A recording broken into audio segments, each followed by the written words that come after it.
চট্টগ্রামে নিহত আইনজীবী সাইফুল ইসলাম আলিফের পরিবারের পাশে দাঁড়িয়েছেন বিএনপির ভারপ্রাপ্ত চেয়ারম্যান তারেক রহমান।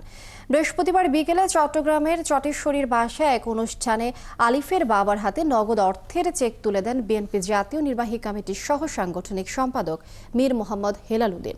এই সময় তিনি জানান, নিহত আলিফের ৩ বছর বয়সী কন্যা সন্তান তাসকিয়া লেখাপড়ার দায়িত্ব এবং উপযুক্ত সময়ে বিবাহের প্রতিশ্রুতি দিয়েছেন তারেক রহমান।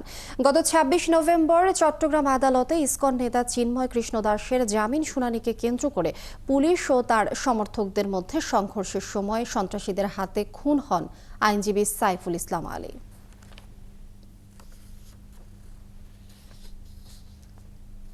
বাংলাদেশ জাতীয়তাবাদী দলের চেয়ারম্যান দেশনায়ক তারেক রহমানের পক্ষ থেকে আমরা এই প্রতিজ্ঞা করছি যে আমরা এই মেয়ের সমস্ত লেখাপড়ার দায়িত্ব আমরা ইনশাল্লাহ জাতীয়তাবাদী দলের পক্ষ থেকে নিচ্ছি।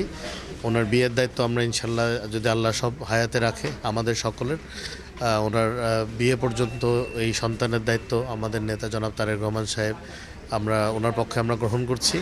একই সাথে আজকে আমরা কিছু আর্থিক অনুদান ওনাদেরকে দিয়েছি আমাদের নেতা জনাব তারেক রহমান সাহেবের পক্ষ থেকে।